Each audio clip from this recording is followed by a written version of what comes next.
guys, and welcome back to another episode of Off the Shelf. I am your host, Ronan Time HD, and this week, what we found off the shelf was...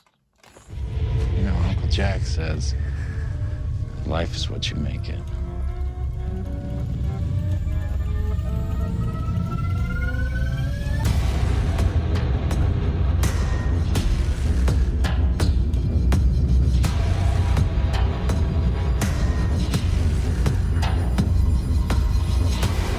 Tell the cops about me, and I am coming for every goddamn one of you. You ready? Yeah. El Camino, a Breaking Bad movie written and directed by the legendary Vince Gilligan, who you obviously will know as the creator of Breaking Bad and Better Call Saul. This film is starring Aaron Paul as Jesse freaking Pinkman. Also, with appearances from Jesse Plemons, who you may know as the sharing the night together, woo, that guy, you know what I mean? Also the guy who shot a child. He kills a lot of people, and then he just acts like it's normal. Todd is honestly really funny because of how little he gives a shit about, like, he's a pure psychopath. Like, he just doesn't understand that all the shit he's doing is really bad. He just, like, thinks it's another day at the office. He just thinks killing's like, it's just another day at the office, you know? Like, he's not malicious. He's just, like, whatever about it, which is honestly kind of scarier than being malicious about it, honestly. No hesitation is what I'm saying. But this movie is obviously it takes place literally right after the final episode of Breaking Bad, Felina, ends, right? And obviously, there are tons of essays and analyses I guarantee you there's a lot of analyses of, obviously, of Felina, of Breaking Bad as a whole, of this movie, so I'm not going to try to get into the whole analysis part. You know, I'm not going to try to dissect Jesse's character. I'm just going to get into why I like this movie and why it was satisfying. Because if you haven't seen Breaking Bad, what are you doing? What are you doing? Go out and watch it. I've been watching it for the last few years, and I just finished it. I just watched Felina, the final episode, like a week or two ago, right? And it was incredible, right? Said probably one of my favorite TV shows of all time. So, legitimately, if you don't want to be spoiled from the show, go out and watch it. For the love of God, just watch Breaking Bad right now. But anyway, as I was saying, this story obviously follows Jesse Pinkman and the conclusion to his story, right? Where he ends up after the finale. Which is it kind of feels right, you know, because at the end, he gets out, right? Because he's kind of he's captured and taken into meth slavery. Yeah, it's a pretty heavy hitter right there. By Nazis. So you gotta add another kicker into that one, right? So, yeah. He is definitely the most tortured character in the whole show, right? Both of his girlfriend, like, he has two girlfriends on the show, and they both died right in front of him, right? Fucking his supposed, like, mentor manipulates and uses him all the time and belittles him and treats him like shit, right? The only good friend that he had in, you know, the crime business was murdered, right? For no reason. He just goes through a lot, right? You know, he's probably one of the most undeserving characters to go through all the stuff that he goes through. And this movie is kind of a nice bittersweet ending, you know, because obviously you want him to get that quiet, happy life, you know, because after everything he's gone through, it's just nice to see him finally, hopefully, get away from all the madness and just live out a quiet life in Alaska, you know, just live the rest of his days in silence. I think that's the best way it could have ended, right? Because obviously he wasn't gonna stay in New Mexico. He was like fucking. They were all like, the cops were all looking for him because he was basically like, if they weren't gonna, prosecute Walt because he's dead, they're gonna just prosecute the next best thing and prosecute his partner, right? That's basically the philosophy, right? Can't get Frankenstein, might as well get Igor, I guess is what they're saying. But I just really like how in this movie it kind of shows that Jesse is a lot more confident in his abilities, right? He's a lot more quick on his feet. Because in the show, obviously in this movie, he's no Mike, right? But I do think there are aspects to him to where if he had stayed in the criminal business, which obviously he won't, like, why would he, right? But if he were to, people have a theory. This is like an ancient theory, but people theorize that Mike was like an older version of Jesse, not literally, but like kind of what Jesse probably would have become if he had gotten that old and was still a criminal. Like, he would have been a veteran, just kind of tired of everything. But I don't know. I'm going off on a bit of a tangent here. But I just really like this show. I really like these characters. And I'm super invested, right? And unfortunately, though, I was never able to watch Breaking Bad blind. And not even Better Call Saul, unfortunately. I know a lot of the things that happen in Breaking Bad. So I really just watched the show to actually get the real, legitimate experience of actually watching the show. Unfortunately, I knew how it ended. I knew all the big moments, which didn't take away from them, right? They were still incredible episodes and incredible moments. I just kind of wished I didn't know about them beforehand, right? It probably would have made a lot more of an impact. So I steered clear from all spoilers. The only thing that I knew about this movie was that Jesse, was able to live in Alaska. He was able to get that quiet, happy life that he deserved, or quiet life that he deserved, right? But I really do like how the movie is kind of contained, which makes sense, right? It's just all from Jesse's perspective. And I like the flashback scenes with the cameos from Bryan Cranston. I like Jane's cameo. I really liked how at the end he sends a letter to Brock. It never really shows what it says, but it doesn't really need to, right? It's just nice to see that he was still thinking about him, obviously. And I don't know. I just think it makes me feel good to know that Jesse was basically the sole survivor. I mean, Saul made it out, but it's Saul. He's probably not. I'm not gonna say anything. Actually, I'm not gonna say. I need to watch Better Call Saul. But sorry if this whole video is just me, just kind of super fanboying over Breaking Bad. It's so good. I don't know what else to say. I just genuinely think that it's probably one of my favorite TV shows of all time, and I think that this is the nice little bow on Breaking Bad. I really liked Jesse Plemons as Todd, obviously, even though Todd is a little shit, right? I feel like most people hate Todd, but I think that's the part about him that I like, is that he's just such a little prick without even knowing it, right? Like, he's basically taunting Jesse in the flashbacks unintentionally, right? Like, he genuinely thinks Jesse and him are friends. And that's what's kind of funny and kind of messed up about their dynamic and their relationship, is that Jesse hates him, right? Like, literally the first chance that he gets in Breaking Bad in the finale, he immediately just fucking wraps his chains around his neck and fucking chokes him out and kills him, right?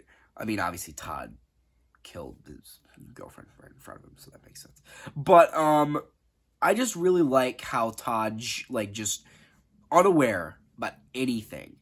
And it's funny because you can tell Todd is trying to be nice, I think, right? Like, he kills this cleaning lady in his apartment because she found money in his encyclopedia, and he's just like, yeah, well, she was a real good lady, it's unfortunate. It was real unfortunate. I feel real terrible about it. He's just saying it so casually, and I think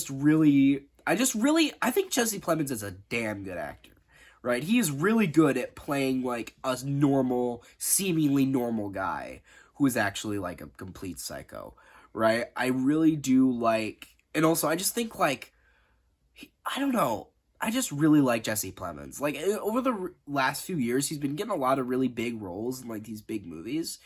And I genuinely think that he's really close to, like, getting that role, aside from Todd. But obviously, aside from that, how's Aaron Paul? I mean, it's Aaron Paul, right? He's incredible. He was one of the highlights. He was the heart and soul of Breaking Bad, right? He became a fan favorite. He wasn't even supposed to make it past the first season, right? But the crew and the fans fell in love with him. They just couldn't kill him, right? He was too good. Aaron Paul was too good. And Vince Gilligan was like, okay, I'm keeping you around, Aaron, right? And he proves it here. I mean, he didn't have anything else to prove, right? I mean, the entire show just proves why Aaron Paul is such an amazing actor. But this movie just gives you more examples as to why. I feel like he was kind of a different Jesse in this movie, though. Like, obviously, he was still broken and battered and beaten, you know, because obviously all the things he went through, it's like he didn't, but he kind of had a bit of a apathetic vibe to it. You know, he kind of was more numb to people threatening him. You know, because the guy was pointing a gun straight at his head, and he just didn't care. I mean, obviously, because they were in an apartment complex, and what, are you going to shoot a live gun in an apartment complex? What, are you, stupid? So obviously he knew that he wouldn't do that. It was just a blind threat. But it still was badass, though. Honestly, Jesse was a lot more capable in this movie than he was in the last, like, any of the seasons, honestly. He was way more better at handling himself, which I'd like to account to Mike. My pride and joy. I love Mike. He's one of the best characters in the show. I wanted more Mike. Mike was at the beginning of the movie, but he wasn't in the rest of it, and that made me mad. I wanted more of it. I want more of Jonathan Banks. He's great. Sorry for the tangent. But I really do like how at the end of the movie, Jesse, one really like detail that I noticed is that Jesse needed money, obviously, to disappear, because there's a guy in the show that Saul mentions actually kind of early on. This guy that, you know, you call the number and, you know, you ask for like some really complicated vacuum cleaner order, because he owns like a vacuum cleaner shop as like a front for, like, I guess it's kind of like a way to, like, make criminals go off the radar, right? He, like, changes their name, their social security number. He changes everything about them, like their family tree, their history, everything, right? To a blank slate. You disappear, right? He's the disappearer. That's a weird word. But in this movie, Jesse, obviously, he doesn't want to stay in Albuquerque, right? The cops are basically looking all over town for him, so he can't stay. So then he needs money. But obviously he didn't have enough money, so he actually tried to get Todd's money, but then there were these asshole guys who actually helped. One of those guys actually helped build, like, his chain that he was attached to while he was a slave for the Nazis in their lab. And obviously he didn't do anything, so he didn't care. So he was a terrible person and a dick, right? He was a bit of a prick. So he went back, and he went back to, like, the welding shop that the guy owned, and he's like, hey, he needs $1,800, right? $1,800.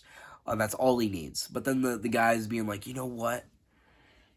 He was basically just, like, insulting and being a dick the whole time, right? And Jesse was trying to be cordial, you know? He's like, just give me $1,800 and I'll leave, you know? I'll be off on my own way.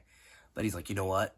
We'll fight for it. He notices that he has this old, like, 22 pistol, you know, 22 caliber. He's like, you know what? Let's do a Mexican standoff, like a Wild West Mexican standoff, you know?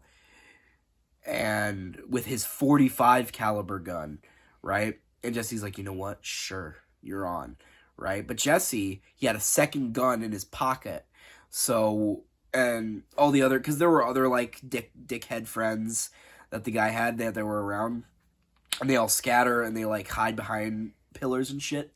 So then, but Jesse shoots the gun from his pocket, from his coat pocket, and he kills the guy, right? Which is smart, because obviously, why would you want to quick draw?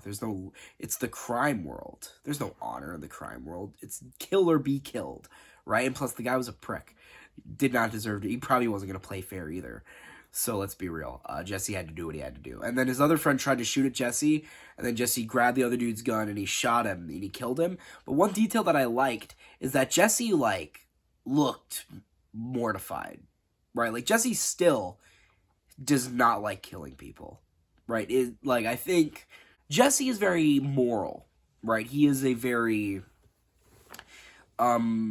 righteous guy in intentions. Right? He's a very moral guy, and he hates killing people, right? The only time he relished in killing somebody was Todd, which again is very understandable, right? Anybody would take relish in killing that guy if he did what he did to Jesse. What he is, you get what I mean.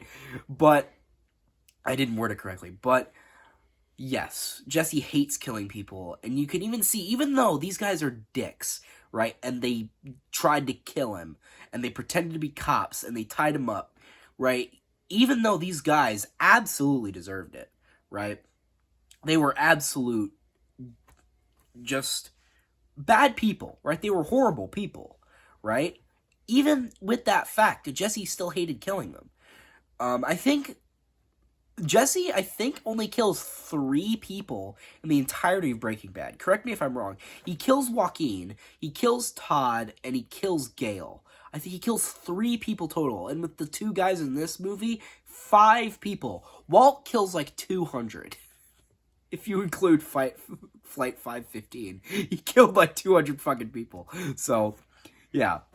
But I don't know. I just really like the detail that Jesse is still just really hates killing people. But there's a lot of other things, but I don't want to ramble all day, right? I was satisfied, and I'm happy. I'm happy with it. And I had a good time with it. It was Breaking Bad. It was basically an epilogue for Breaking Bad, right? It's not essential, but if you care about Jesse and you want to see how his story ends, movie's perfect for you, right? I feel like if you haven't seen Breaking Bad, this movie will do nothing for you. This movie banks on you watching Breaking Bad first, right? Because if you didn't watch Breaking Bad, you would have absolutely no idea what is happening, right? So if you plan on watching this movie, watch Breaking Bad first, obviously, right? With this being, with that. But if you have seen Breaking Bad and you have not seen this movie, highly, highly recommend it. And with that being said, what would I rate this film? I think I'd rate it an 8 out of 10. And, yeah. I think I've said what I need to say. I think I've said my piece. So guys, I hope you like this video.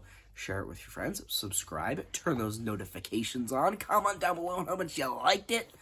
And, I've been Word HD. Off to Break Bad. Yeah, bitch. Magnets. Fucking, what's other Jesse quotes? He goes, yeah, science. Fucking, what are other ones? He's like, I have never been more alone. I have nothing. You're my free pass. I don't know. I'm just random Jesse quotes. What's another one? He screams a lot. I probably don't want to scream, though. Don't want to anger the neighbors.